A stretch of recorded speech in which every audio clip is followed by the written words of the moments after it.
Rush, un amigo mío del cole me decía, me dice, vos eras el único al que le gustaba Rush en el cole, Es un gusto adquirido. porque además Ajá. los metaleros no les gusta mucho. Y era demasiado pesado para los que escuchaban prog. También, también. O sea, es que era un... Rush es muy particular. Rush es una cosa muy importante para mí. O sea, además, la, digamos, sus letras de las bandas de rock que yo he conocido y que me he sentado a leer, yo no sé si encuentro una banda que escriba cosas que yo considere, no solo en cómo las escriben, sino en el mensaje. Oh, wow. A mí me parecen, o sea, cuando digo que son buenas letras, no es porque poéticamente me gustan, o sea, creo que hablan de cosas realmente importantes, que es algo que el heavy metal nunca tuve. El heavy metal yo lo reviso desde ahora y yo digo, más, seamos honestos, Sí, sí, sí. tontera tras tontera tras... No son tonteras, es lo que uno en la adolescencia conecta, ¿verdad? O Claro. sea, tal vez decir tonteras es demeritarlo, pero no encuentro ahí como un mensaje que yo diga, wow, aquí hay como un entre líneas que me dejó Sí, sí, pensando, no eran las letras de cualquier canción del Dark Side of the Moon. es verdad, sí, sí, que como yo te he contado, yo no, tampoco soy muy fan de Pink Floyd, pero claro, pero en Rush sí. Además, Neil Peart, que fue el que escribía la gran mayoría de sus letras, era un ávido lector. Entonces vos ves que él tiene muchos temas de cuáles hablar, ¿verdad? Entonces, Interesante. Rush, Rush, el año pasado oí Rush como tenía muchos años de no oírlo full, porque además yo lo agarro y voy y oigo todos los discos, y oigo Completico. todos los conciertos, o sea, me obsesiono. Entonces diría que suelto Rush, Qué Rush interesante. y estoy escuchando una banda que también va y viene y se llama The Young Gods. No, no, no los conozco. Es una banda, ellos son suizos, creo, suizos. Eh, es como una nota, es que yo no sé, yo creo que sigo electrónico, los estoy vendiendo mal. No sabría, no sabría incluso Pero no cómo. es rock. Tienen tintes de rock. Como industrial o... Sí, tienen cosas industriales también. eh, Me gusta porque tienen muy poca letra. Entonces, también me gusta como a veces descansar de Claro. ir leyendo mentalmente, nada más Ajá. como oír. Ellos son 3 músicos y hacen, bueno, ahora que lo pienso, igual que Rush, son 3 Sí. músicos y me gusta mucho su música. Es una música rara también, pero es muy refrescante para mí, pero sé que pronto dejaré de oírlos y dentro de 3 años los escucharé de Sí, sí, nuevo, sí. digamos. Rush sí es como una tendencia, digamos, el año pasado Volvés ahí. yo Volvés a Rush. creo que nunca me voy. De hecho, Giselle cuando yo me dice: "Ma, yo podría decirle eso sin, o sea, Apple no te está diciendo nada que no sepamos, digo, vos andas Ajá, oyendo ajá. Rush mañana, tarde y noche". Eh, es una banda muy importante. Yo realmente Cool. lo siento, sí, como que me ha acompañado a lo largo de la vida. Qué Yo no cool. siento eso en ninguna banda. Y ahorita que te están acompañando en volver a estudiar. Sí, sí, el año pasado empecé a coquetear con la idea de pensaba en varias cosas, incluso algunos las mencionamos aquí en nuestro espacio.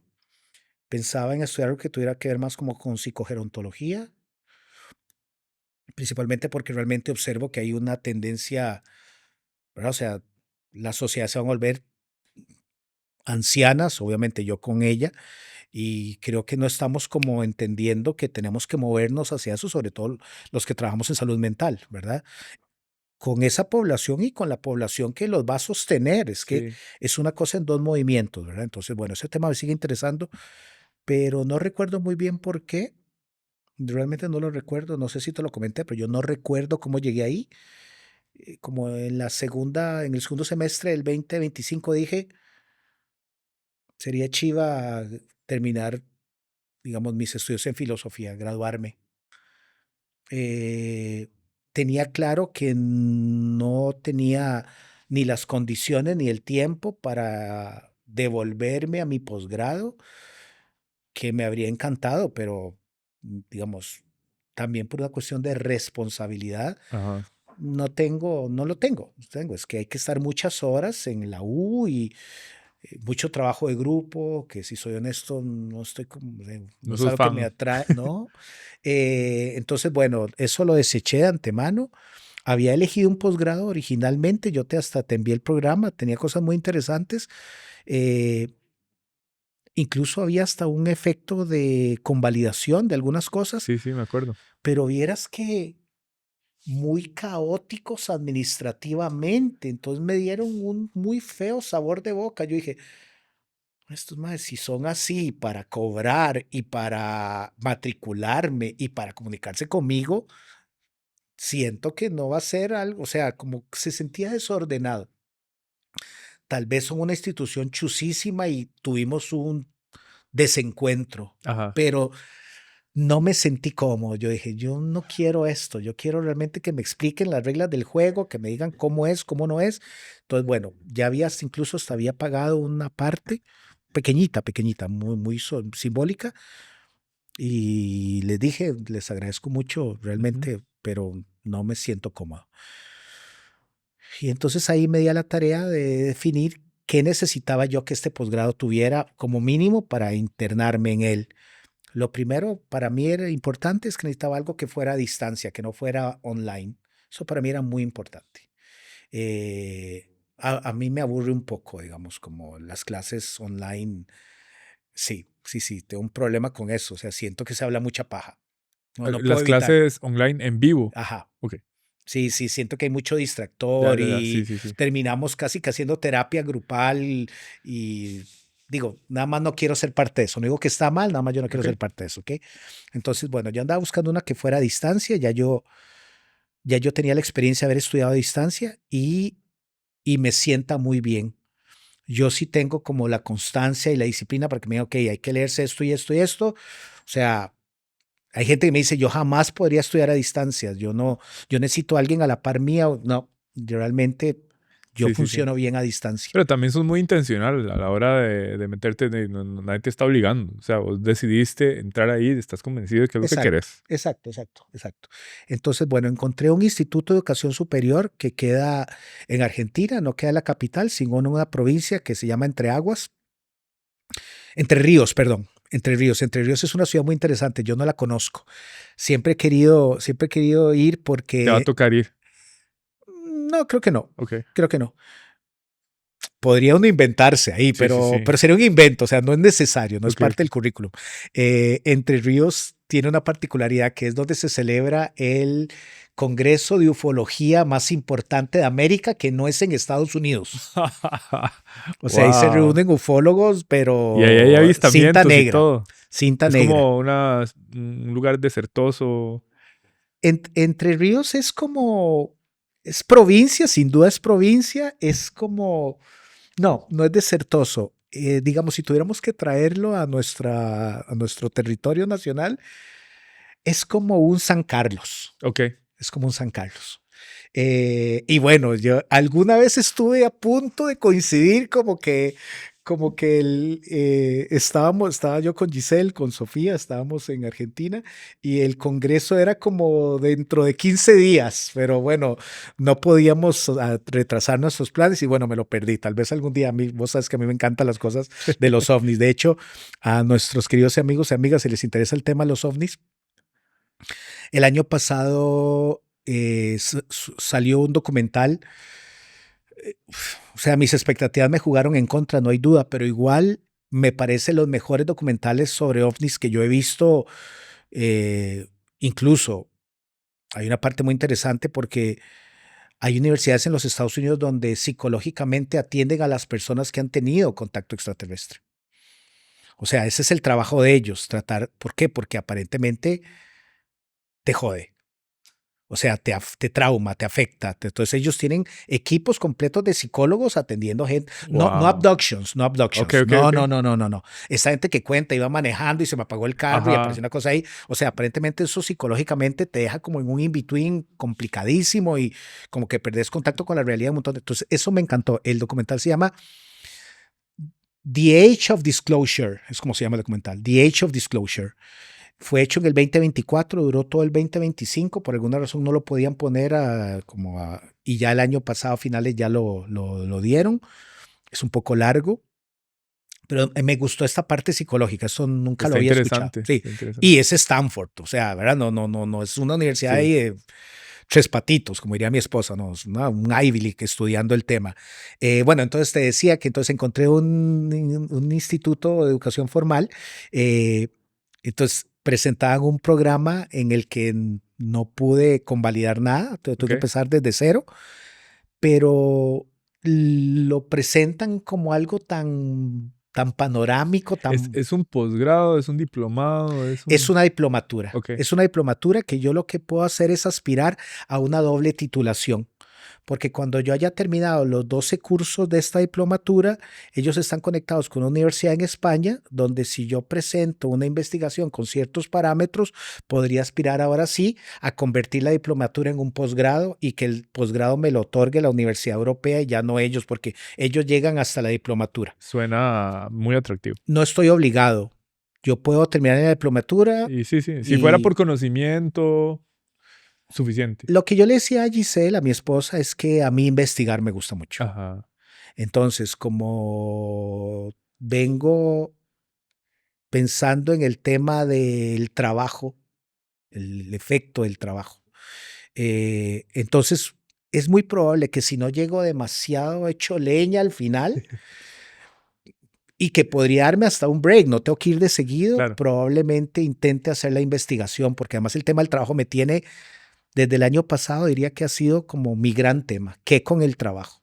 Mm. ¿Qué con el trabajo digo yo a nivel mental? No con el trabajo, no. Ah, ok. Con el trabajo mental, o sea, No, no, o no, con el no, no, no. significado del trabajo. Qué efecto tiene?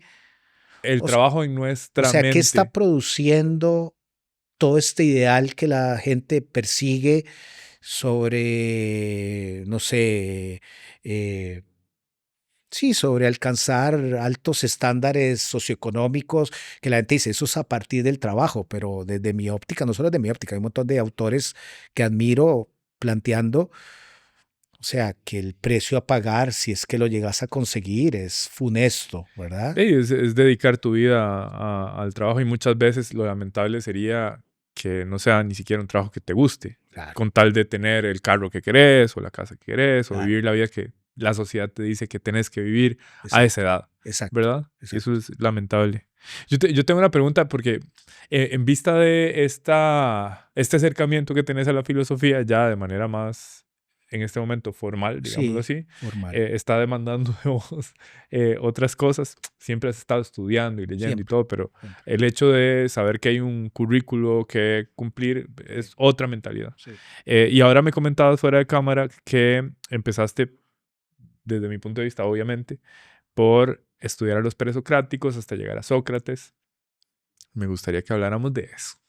O sea, Ok, ese es el tema de hoy. ok, Me parece fascinante. ok. Sí, no fue una decisión mía, no fue una decisión mía. La diplomatura tiene un claro énfasis en la historia del conocimiento. Yo estoy muy emocionado porque vamos a llegar, digamos, digamos, el que sería el último curso. Si soy honesto, ese es el curso que yo estoy esperando, ¿verdad? Porque vamos a llegar, si alguien me hubiera ofrecido a mí una diplomatura donde todo era siglo XX, este me lo ahorraba, no hubiera llevado todo esto. Ah, A mí me interesa, bueno, el existencialismo, el claro, claro, claro. deconstruccionismo. Entonces, y ojo, sí busqué ese posgrado y existen, pero ninguno se adecuaba a mis condiciones actuales. O sea, requería de mí un nivel de compromiso académico que yo no voy a poner en riesgo ni mi tiempo de ocio. Es que sería como contradecirme todo lo que yo trato de que la gente un Claro. poco reflexione, ¿verdad? Yo le digo a la gente, no trabajes tanto porque te estás matando y ven al otro pobre diablo ahí que ni duerme por estudiar, es una clara contradicción. Entonces, o sea, la idea es llegar a poder reparar en lo que sería, qué sé yo, Heidegger, que digamos, una crítica al existencialismo, está genial. O sea, ¿de dónde lo critican? Derrida, Entonces, esos son mis grandes temas, nada Ese es más que aquí tenía que tu recorrer. meta es llegar allá. Es el curso 10, el curso 10 es hacia el que yo voy por el curso Ay. 3 y sí, no fue una elección mía, el primer curso fue un recorrido completo en el que el objetivo del curso es muy sencillo, o sea, pensamos que la filosofía inicia con Sócrates, pero la filosofía no arranca ahí y Sócrates no surgió por generación espontánea. O sea, no es que nadie Sí, sí, había rozado los temas que a Sócrates le claro. interesaban y de pronto otro salió con la S de Superman Sócrates diciendo, no, solo yo creo, no. Entonces, ¿qué es lo que hacen? Y fue la parte del curso que más me gustó, porque además tenía una clara referencia a algo que yo había estudiado con Jung, que es si podemos tomar partido, digamos, o sea, cómo creemos que funciona la realidad, ¿ok? O sea, ¿lo vemos como algo mutable o lo vemos como algo constante? Ujú. ¿Ok? Entonces ellos toman dos grandes autores.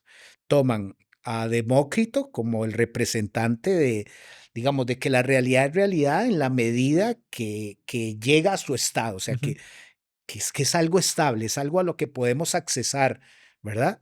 Y está por el otro lado el que dijo nadie se baña en un Heráclito. río dos veces porque no es el mismo río. Heráclito. Ajá.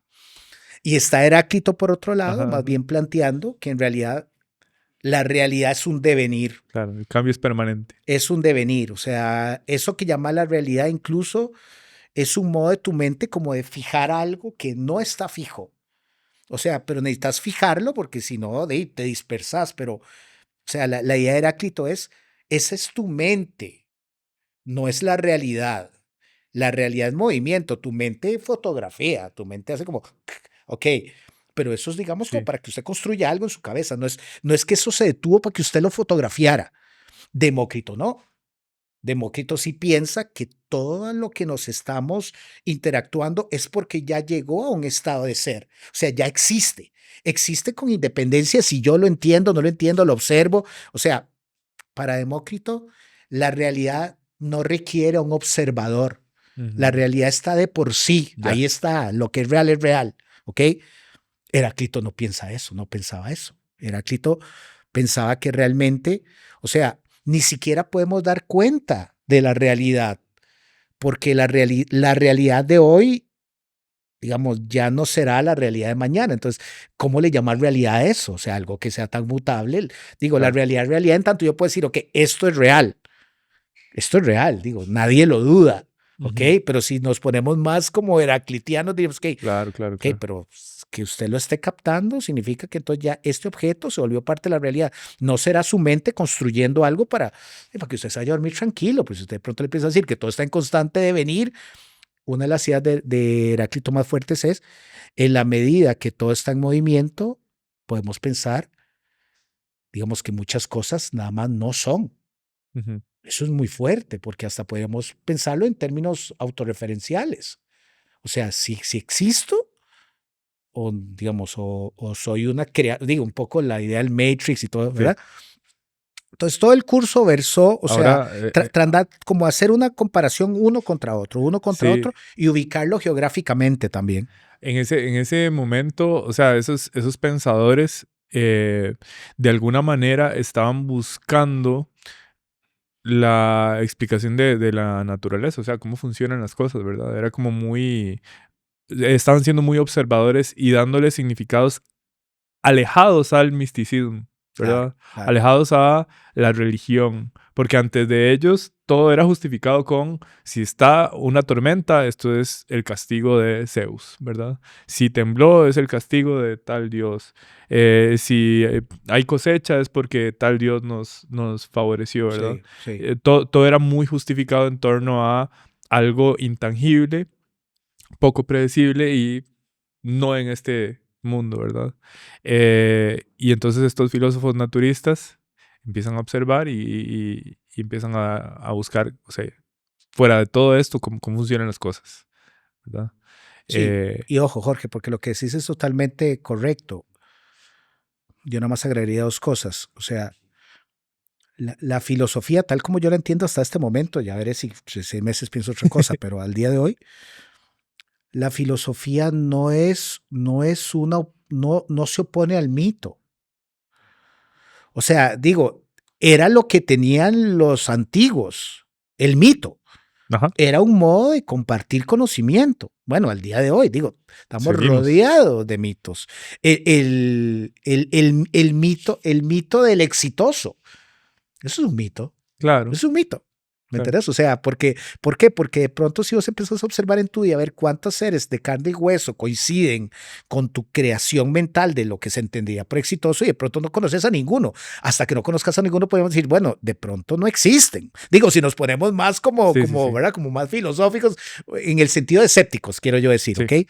Pero bueno, lo que te quería decir es, por supuesto, o sea, la filosofía viene de alguna forma como a poner el mito entre signos de pregunta, pero no Total. es porque lo desecha. No, no, no. Es porque está encontrando nuevas maneras de explicar lo que Exacto, antes explicó a través del mito. exacto. En ese sentido, o sea, yo he tenido esta reflexión. O sea, presocráticos, para mí más, o sea, obviamente son los precursores de la filosofía como la conocemos, Sí, pero más que eso, de la ciencia. sí, Fueron esas personas que empezaron a notar patrones en las estrellas, en la naturaleza, en los cambios climáticos, hacer distinciones entre los componentes del fuego, del aire, del agua, de nosotros, cuál es la partícula única, ¿verdad? exacto.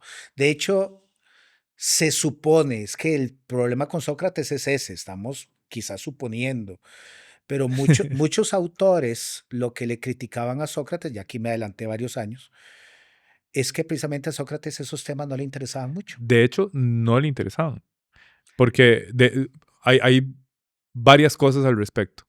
Sócrates fue, no voy a decir el que, pero el Sócrates se interesó en vivir la vida eh, en autorreflexión. O sea, entender cómo yo puedo ser mejor ser humano. Mm. Entender cómo yo puedo descubrir mis incongruencias y acercarme a la verdad para ser mejor ser humano y por consecuencia mejor ciudadano.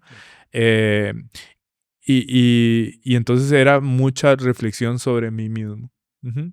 Mientras que presocráticos, la referencia era externa, cómo funcionan las cosas. Sí, sí, Entonces, inclusive se dice que él criticaba a Anaxágoras y al resto de presocráticos porque y al final de cuentas, ¿de qué le servía saber cómo funciona la naturaleza si cuando llegas al Senado te quebras porque estás a punto de ser juzgado como, con pena de muerte? sí, Entonces él decía, ¿cómo es posible que una persona tan sabia no pueda manejar sus emociones? sí. Sí, sí, y es interesante porque incluso si escuchas lo que acabas de decir, podríamos ver en Sócrates como a una referencia primera de lo que hoy entenderíamos por psicología, ¿verdad? O sea, Exacto. digamos, entendiendo las distancias del caso. Ahora que vos decías lo de la naturaleza, eso es muy interesante porque a algunos autores les interesaba la naturaleza tal como la entendemos nosotros, realmente la naturaleza, o sea, como ir a ver lo natural. Y otros, como también lo apuntaste, es la naturaleza en tanto la esencia, o sea, de dónde provienen. O sea, si hay como una sustancia última que con solo que te la encontres en un objeto puedes decir, ok, si esto está vivo es parte de la naturaleza, por ende, ok, es algo a lo que vos puedes accesar a través de tus sentidos. Hay un movimiento que se gesta antes de que Sócrates aparezca como en este escenario, donde la pregunta viene a ser más bien, o sea, si las cosas son parte de la naturaleza. O sea, si la naturaleza es como una especie, digamos como el Tao. Mm, O sea, si cuando hablamos de naturaleza estamos hablando como de algo que no es fácil de captar con nuestros sentidos, pero que a todas luces se encuentra en aquello, digamos, que podemos ir hacia, en lo que está vivo, digamos, pensando, digamos, que la astronomía también está viendo seres vivos, sí, son cuerpos celestes haciendo sí, sí. movimientos, ¿ok? Y hay otro tipo de autores que lo que dicen, ok, o sea, no es lo mismo que vos estudias la naturaleza como eso que está como fundante, como lo que está en la base, a empezar a preguntarnos si la naturaleza en realidad está constituida por cosas. Entonces, la pregunta se va de algo muy macro, más bien como a tratar de entender, digamos, la naturaleza como el espacio en el que yo me encuentro. O Ujú. sea, incluso vos como un objeto, yo también como un objeto. Entonces, no recuerdo cuál autor decía eso. O sea, las cosas le empezaron a importar a los presocráticos no porque resolvieron la pregunta por la naturaleza, sino porque se dieron cuenta que también había un momento de no les quedaba más que caer al mito. O sea, porque no lo podían comprobar. Claro, Entonces tuvieron que volcar su mirada, ok, digamos, como que dejan un poco en suspenso, como claro, es importante entender la naturaleza. Fisis sería la palabra, donde viene fisiólogo, fisiatra, ok. No es que eso no sea importante, es que tenemos que hacérnoslas, o sea, tenemos que dar cuenta de los objetos de la realidad. Entonces ve que hay como un cambio de timón. Pasamos de la energía, yo no sé si energía es la palabra correcta, de la esencia de lo natural, de aquello que te encontrás en la naturaleza, ahora sí, a los objetos que te vas topando en tu vida. Personas, condiciones, ¿verdad? O sea, claro. y ahí hay como un viraje. Ese viraje aparentemente prepara también mucho de lo que Sócrates luego termina reflexionando. ¿Por qué? Porque muchos le criticaban a Sócrates, por ejemplo, que él no tenía como un interés particular en lo político como tal, digamos, en Platón es que eso está en toda su historia. Este mae tenía como una, bueno, no solo eso, vos lo sabrás bien, muchos de nuestros amigos lo sabrán. O sea, Platón hasta creó un movimiento, no funcionó, pero digamos, ¿verdad? O sea, en Sócrates, y es algo con lo que a mí me gustó mucho cuando estudiamos esa parte, hay un momento donde Sócrates se da cuenta que para poder hablar de la realidad, para poder decir algo de la realidad, tenés que retraerte. Entonces, el texto que nosotros leíamos hacía una diferencia entre lo que sería alejarse del mundo, que por ejemplo yo no lo sabía, hay un Descartes, tiene como una propuesta que es como, realmente todo esto es demasiado caótico, usted es como que retraerte. El autor que leímos decía, no, Sócrates no huye de la realidad en ese sentido, no, no es que lo abrumó, Ajá, no, es que él, no sé si intuitivamente la palabra que usa en el texto, él llega a percibir que para poder decir algo sobre la realidad, tenés primero que volcar demasiado tu mirada hacia vos, claro. hacia tu interior, digamos, como una especie como de ejercicio de conciencia, Un sí, ejercicio que conoceríamos hoy como un ejercicio filosófico, exacto, ¿verdad? exacto. Yo creo que hay cosas que hay que entender de la figura de Sócrates para ponerlo en contexto. Y la primera es que sí es una figura. Sí, O sea, sí. no conocemos realmente eh, nada fuera de la ficción de Jenofonte, la ficción de Platón. O sea, son diálogos platónicos. O sea, la manera de Platón de poder escribir sus pensamientos a través del el modelo de Sócrates. Pero de manera general podríamos decir que parece haber sido un personaje muy relevante en Atenas, puesto que llegó, o sea, Sócrates llegó a estar frente al Senado condenado a muerte por corromper a la juventud, por impiedad. Sí. Porque en ese entonces Atenas, si bien es cierto, se movía políticamente y gestó la política como la conocemos hoy desde ese origen, eh, mucho lo tomamos de ahí. Había mucha religión también. Pues, Entonces, eso es importante como para tomarlo en cuenta. Y lo otro es que Sócrates fue carpintero. Ujú. Y recibió el favor de uno de sus seguidores. Le regaló unas tierras y le dijo, sos demasiado bueno en esto, cuestionando a la gente. Sos muy bueno en esto y yo quiero que la gente se beneficie y continúa tu camino. Toma estas tierras, anda a ver qué haces con ellas para que te ganes la vida con lo que necesites y dedícate a mm, la filosofía. mm, Y eso es muy relevante. O sea, desde entonces existían esas personas que creen en alguien por su talento, por sus inclinaciones y cambian por completo la historia de la humanidad, ¿verdad? Entonces Sócrates recibió ese favor. Él era súper austero. De hecho, vivía su vida como luego los cínicos la vivieron. O sea, él prácticamente vivía en la calle, andaba con andrajos, andaba descalzo, no necesitaba demasiado, él estaba feliz con andar cuestionando a la gente. Sí. Y si era un ciudadano responsable. ¿En qué sentido? Él estaba cerca de figuras políticas. O sea, él tal vez no se metió directamente en la política, pero sí andaba cerca de Gorgias, andaba cerca de Critias, andaba cerca de senadores, etcétera, haciendo las suyas, ¿verdad? Jodiéndole la vida. Sí. Y cuando Atenas andaba en guerra, él iba. Él iba a guerra. Él fue a sus 2 o 3 guerras, incluyendo guerras del Peloponeso y etcétera. O sea, él le salvó la vida a Alcibiades, quien luego llegó a ser general de Atenas en un momento muy crítico y, o sea, era una persona relevante. Sí, sí, sí. Y creo que eso nos pone en perspectiva de, mira, o sea, una persona que se dedica a la filosofía no necesariamente se queda retraída en su mundo interno, sino también se retrae en su mundo interno para luego compartir con el mundo y desde un buen lugar ser funcional en la sociedad. Por lo menos es el ejemplo que tomamos de él. Y lo que nos queda de cómo él hablaba, cómo él pensaba, es ficción. Sí. Yo diría que es ficción. No sé qué pensás vos al respecto. Sí, y Este espacio es una realidad gracias a la Academia Mind Coach. Nosotros nos dedicamos a formar líderes en comunicación humana.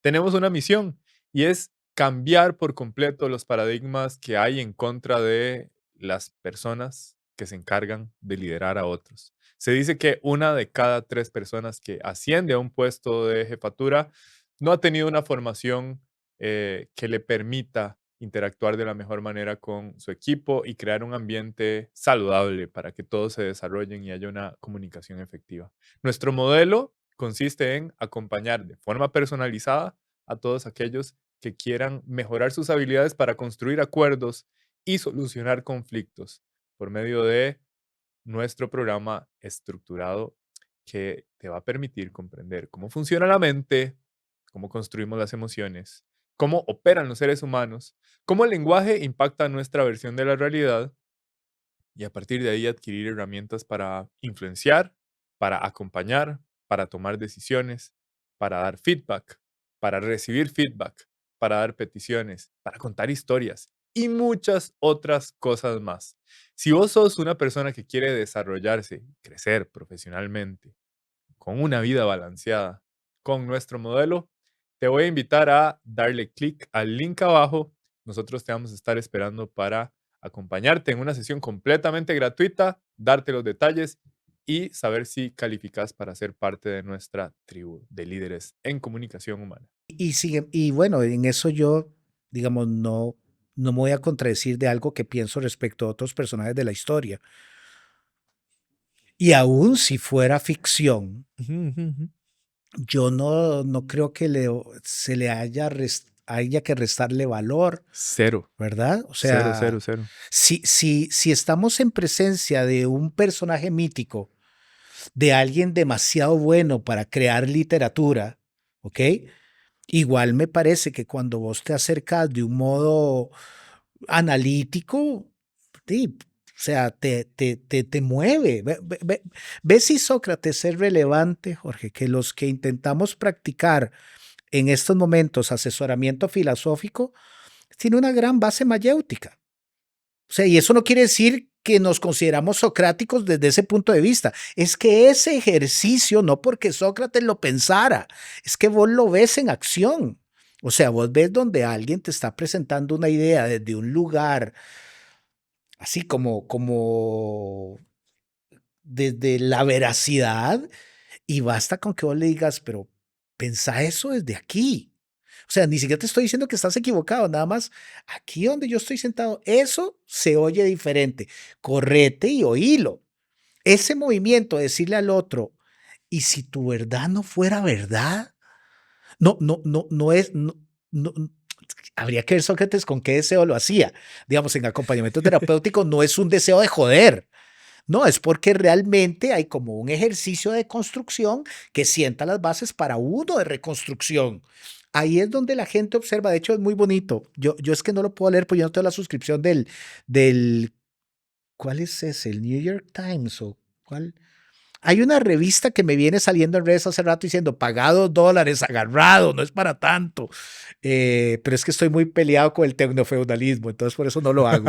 Pero bueno, hay un artículo que no te lo deja leer si no pagas, donde el artículo decía, están los filósofos haciendo cargo del trabajo de los psicólogos.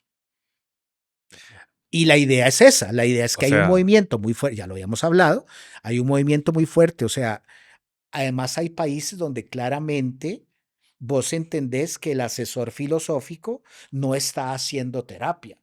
Es que ni siquiera estudió psicología, entonces no podría, pero sí tiene no solo un vasto conocimiento, no solo en historia de la filosofía, sino en la praxis filosófica, que no es lo mismo. y yo creo que ahí hay varias cosas que me gustaría compartir. Una es que se dice que el acto de buscar a un filósofo, o sea, primero el contexto. ¿A quién buscaba a alguien que tenía dudas sobre la vida para resolverlas? A un filósofo. Sí. O sea, en ese entonces buscaban a filósofos o sofistas, ¿verdad? Porque en ese entonces los sofistas tenían un papel muy relevante en la sociedad porque se habían vendido como la panacea para hacer que alguien creciera profesionalmente, digámoslo así. Y no se distancia mucho de lo que vemos hoy en día, porque si le ponemos nombre a los sofistas de ese entonces a la profesión de hoy, son los speakers, ¿verdad? Que lo que hacían, igual que ahora, era ayudarle a las personas a adquirir técnicas de persuasión para ganarse el favor del público. En ese entonces era muy relevante porque todo giraba en torno a qué tan influyente soy en la sociedad para avanzar políticamente. Y Sócrates los criticaba, ¿verdad? Y Entonces, ellos a él. y ellos a él. Era un juego de quién la tiene más grande. Una tiradera, como Sí, dicen sí. los raperos. Una Exacto, tiradera. exacto. Entonces Sócrates los buscaba y los cuestionaba y los dejaba en mal, y luego ellos iban y exponían a Sócrates, el viejillo necio, etc.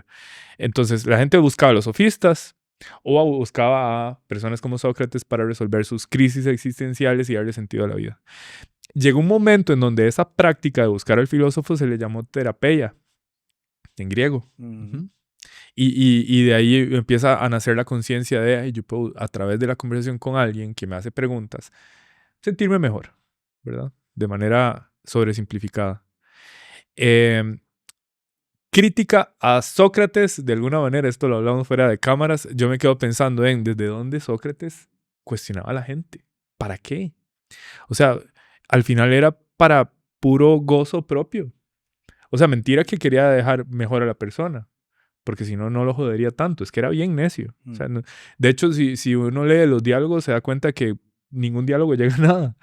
Simplemente la persona llegó a un momento en donde se hartó y dijo, no, Sócrates, ya no tengo tiempo, Sí. ¿verdad? O sí, quedaron en nada, porque era cuestionamiento tras cuestionamiento tras cuestionamiento, y Sócrates lo que decía era yo persiguiendo la verdad. Entonces yo te decía fuera de cámaras, eso me parece, con el conocimiento que tengo hoy, hasta cierto punto una violencia psicológica. O sea, ¿qué derecho tengo yo para cuestionar a alguien y generar movimiento en sus cimientos si está viviendo una vida que es relativamente buena, ¿verdad? A diferencia de un contexto terapéutico o un contexto de coaching en donde una persona llega con el deseo de cambiar algo, Sí, ¿verdad? Y la dinámica de la mente es otra. claro. O sea, yo lo puedo ver todos los días. No es lo mismo cuando yo estoy conversando con un amigo, con un cafecito o tomándonos un vino. O sea, mi mentalidad es otra porque yo entiendo que ahí la persona no está abierta para hacer actualizaciones de sus creencias, sino para tener simplemente una conversación gozosa, amena, sana, una buena discusión, darnos cuenta de cosas. También es muy saludable, pero es otra cosa Sí. que dentro del contexto del uno a uno privado, en donde hay confrontación, hay revelación de incongruencias, hay cuestionamiento hasta llegar a algún lugar, eh, es para beneficio de la persona, Sí. ¿verdad? Entonces, mi crítica al método socrático era desde dónde lo estaba haciendo este mae. Ujú. Por eso te decía que si fuera un personaje mítico, en realidad lo que está representando esta historia, la de él, es un anhelo humano. O sea, cuando ya lo despersonalizas, cuando ya te olvidas que tal vez había un tipo haciéndolo, Si tal vez lo vemos como un arquetipo. exacto. Hay un meme graciosísimo de donde hay 3 círculos que tienen como una unión que todos lo comparten. Entonces sale, dice filosofía, Backstreet Boys y un niño de 2 años de edad. Y al centro lo que dice es Tell Me Why. Es lo que todos comparten. El diagrama de Venn. Me parece Sí, graciosísimo porque wow. sí, ¿verdad? O sea, ¿hasta qué punto lo que estamos observando ahí es la mente humana intentando llegar a ver si hay algún límite? Ahora que vos decías esto de cómo Sócrates, porque creo que la palabra, no la recuerdo en griego, pero Sócrates los consideraba dementes a los que hoy llamaríamos científicos, porque le parecía que la empresa de conocer el universo era como inocua, como que no tiene ningún valor, como qué ganas. Eso, ve lo que en otras tradiciones está, Jorge. En algún sutra, yo es que he leído pedacitos así, en algún sutra, Ananda, que era como el que andaba detrás del Buda, ¿verdad? O sea, como Ananda le pregunta al Buda, maestro, ¿cuántos eones ha durado el universo? Y lo que Buda le contesta es, no le dice así, pero yo te podría la respuesta, pero ¿y? Digamos, ¿va a mejorar tu vida? Digamos, ¿vas a dormir mejor con eso? ¿Verdad? Trayéndolo a tiempo presente, Lacan tenía una frase muy interesante, el psicoanalista francés, él decía, la ciencia tiene una base de paranoia. El científico es un paranoico. El científico es el que dice, aquí hay algo, yo no sé, pero le voy a dar. Él decía, óigalo, es el discurso de un paranoico. Es lo que los paranoicos dicen. Vale. Ustedes no ven lo que yo estoy viendo. Entonces, ¿verdad? Por otro lado, él decía, la certeza siempre está al lado de la locura. O sea, solo el que dice, no, yo sé que él es de psiquiátrico. Cualquiera que hable de ese lugar, de psiquiátrico. O sea, Claro. porque, uno lo oye en la consulta, Jorge. O sea, ¿cuál es la gran enfermedad del ser humano contemporáneo? La incertidumbre. La O sea, la incertidumbre. no aceptación de la incertidumbre. Sí, o sea, se dieron cuenta tarde o temprano que prácticamente todo es incierto y eso genera mucha angustia. Cuando no hay aceptación de la incertidumbre, definitivamente eso puede desencadenar en una neurosis heavy. No, no. Y, Y y- más que eso. Entonces, no te diría por qué me desvié tanto, pero lo que quería decir originalmente es, así ya me acordé. Yo puedo morirme totalmente en paz si Sócrates no existió. Pero así, o sea, es que no me quita 100%. nada. Mm, No me quita Y nada. si sí existió también, es como, ¿y qué me suma? ¿Verdad? Pero existe una figura, así como en el cristianismo existe la figura de Jesús, que sirve de modelo. De Exacto. hecho, los estoicos, que es una rama que nace de Sócrates, bueno, de la filosofía socrática, tenían como el modelo del ideal a Sócrates. Mm. O sea, ellos aspiraban, o sea, si vos lees a Epicteto, los discursos de Epicteto, que no los escribió su alumno Adriano, eh, él hacía alusión a cómo Sócrates hubiera actuado ante ciertas situaciones. Ok, sí, sí, sí. Tenía ese Sí, como un ideal de, modelo. Sí, vos lo decís, es un modelo. como dirían los cristianos, que what would Jesus do? Sí. ¿Qué haría Jesús? Para los estoicos era, ¿qué hubiera hecho Sócrates? Bueno, ahí está. Algo que, o sea, cuando yo estudié filosofía por primera vez, son mis 30, mis inicios de mis 30, nunca había considerado seriamente nada que proveniese de Oriente. Nada, no. Es más, ni sabía lo que era el budismo. No que ahora sepa, pero quiero decir, o sea, no solo no sabía, no me interesaba, no me parecía relevante. Nada de Oriente, nada, nada, nada. Pues Bruce Lee tal vez era lo único que me interesaba en el colegio, pero Súper oriental. o sea, pero lo que quiero decir es, ahora ha sido muy rico para mí estudiar filosofía porque también observo los vicios, los vacíos de la filosofía occidental, precisamente por esa fascinación con lo cognitivo. O sea, si hay algo que me parece que los orientales nos llevan millas, pero millas, es que ellos entendieron que lo cognitivo es un modo de acercarse a las cosas, no el modo de encontrarse a Ajá, las cosas. ajá, ajá. Ojo, tendrán cientos de vicios y sin duda hay cosas que uno desde la razón dice esto es casi un discurso delirante, ¿ok? Pero sí me parece, o sea, lo que quiero decir es, hoy me gusta estar estudiando filosofía occidental de nuevo porque como hice una pequeña caminata por lo oriental, hoy digo, ok, esto tiene sentido si lo leo desde estos lentes, pero basta con que me los quite y ya no estoy tan seguro que es así. Ve qué interesante, porque eso me hace pensar en Fritjof Capra, Ajá, el Tao de claro, la física. claro. Yo creo que este mae, o sea, él se metió de jupa siendo un científico en el mundo de lo místico, en Sí. lo oriental. O sea, específicamente él se fue al mundo de lo oriental para darse cuenta de que todo aquello que se persigue a través de la ciencia llega a conclusiones. Primero observa lo mismo que lo místico Ujú, eh, y llega a conclusiones muy, muy alineadas a las conclusiones de los místicos. mm, Llámese Zen, Tao, budismo, hinduismo, ¿verdad? Y al final del libro me pareció muy linda la conclusión, que fue, bueno, y después de todo este viaje en donde sabemos que a través de la ciencia se llegan a las mismas conclusiones prácticamente que a través del misticismo, no se trata de cuál está correcto o incorrecto o si debemos de tomar un camino y abandonar el otro, sino más bien darnos cuenta de que son dos caminos del ser humano. Uno es el de la razón y el otro es de lo espiritual. sí, Y ambos andan persiguiendo lo mismo. Es yin yang. Es esa dualidad que al final de cuentas es parte de una sola cosa, es parte de nuestra experiencia humana. exacto. Es fascinante saber que alguno toma un camino por allá de la razón, el otro toma un camino por allá, Mm, el de lo místico, y nos encontramos. sí. Sí, sí. Yo te contaba en algún audio que yo, es que ahora oyéndote pienso que lo que te dije no es tan cierto, pero lo pensé hasta ahora.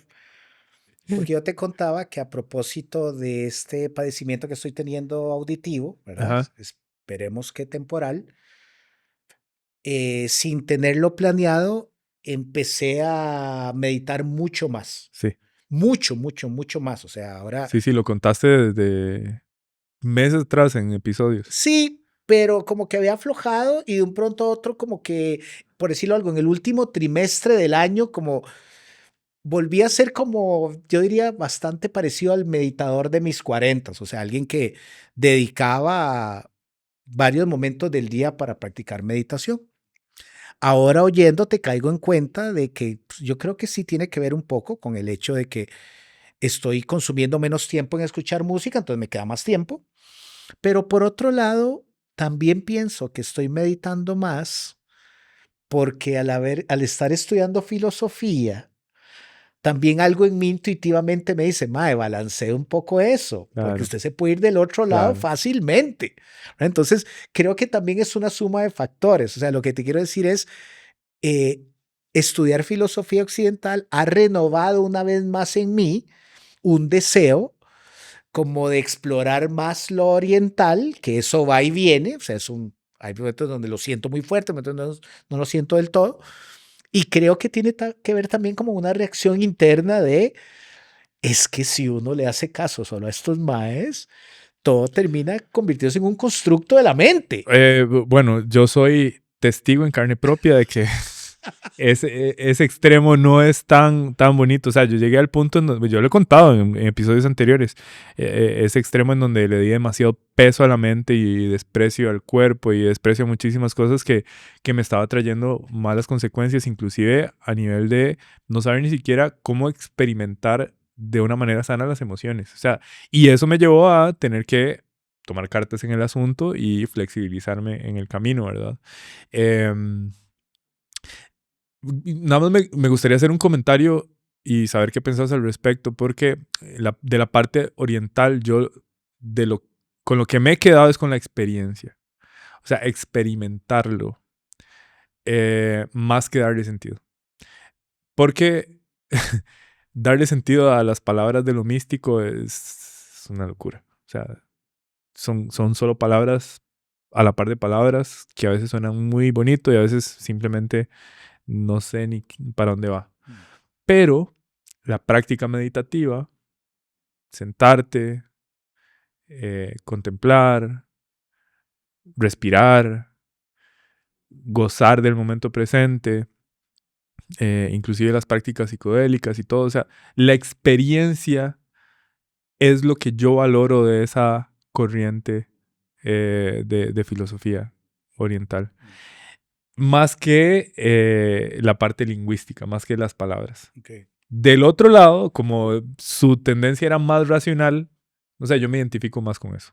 Me resulta más natural poder conectar desde ahí también con los griegos, los romanos, ¿verdad? Entonces sí, yo lo que he logrado integrar en mi vida es, mientras que en uno es la práctica, el otro es el sentido.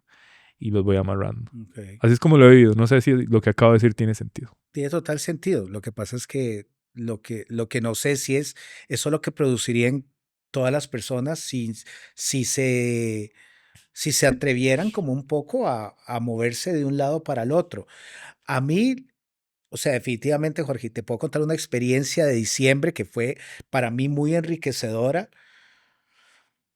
También entiendo que es una experiencia del ego, digamos, entonces, ¿verdad? También le podría decir, "Ma, sí, yo sé que no es la gran cosa, pero fue impresionante para mí".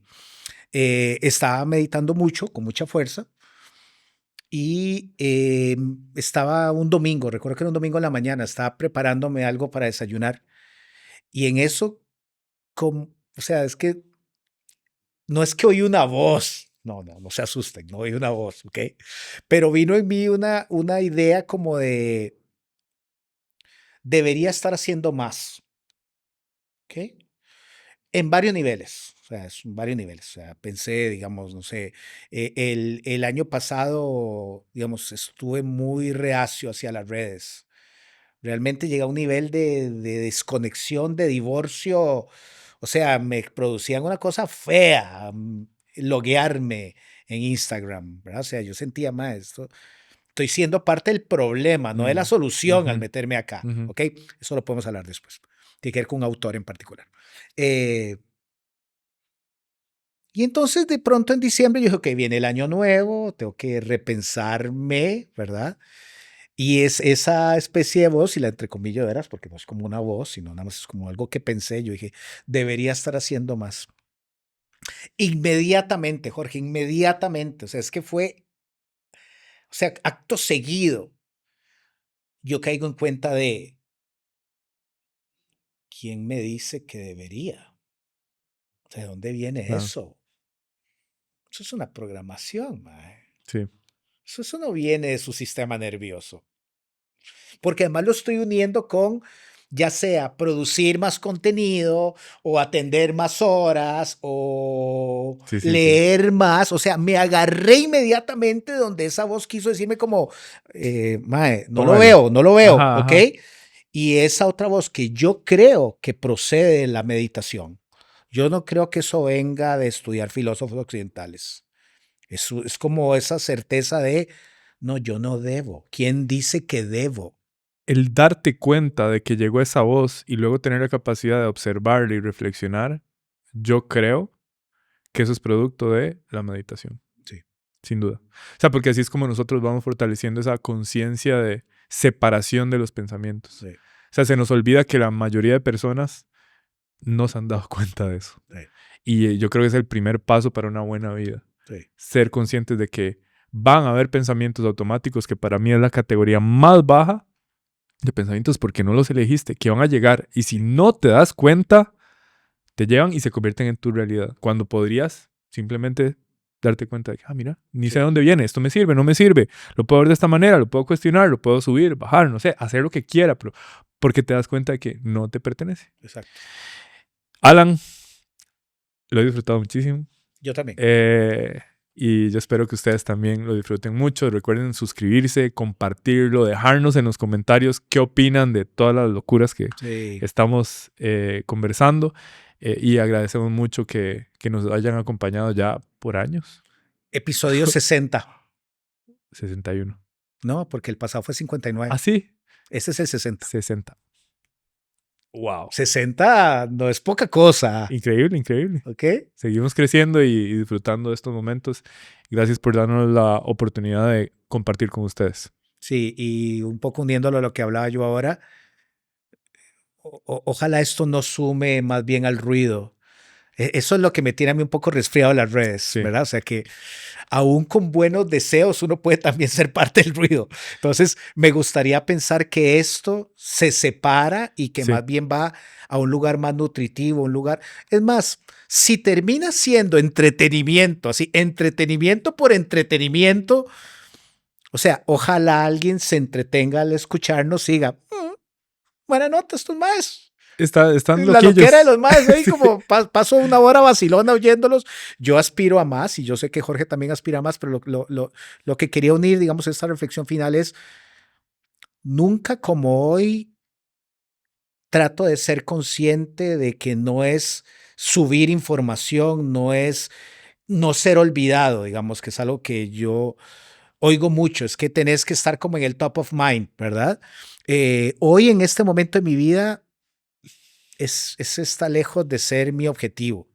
Es más que si van a invertir un rato en algo, o en este caso en brindarnos su atención, ojalá se lleven algo. O sea, me dolería muchísimo que visto en retrospectiva haya sido nada más como uno sumándole al basurero de tonterías que en este momento se comparten con tanta frecuencia y la razón por la que estamos aquí, yo sé que hablo por Jorge, es porque hay un deseo como de poder moverse hacia otro lado, que no sea el ruido por el ruido, Total.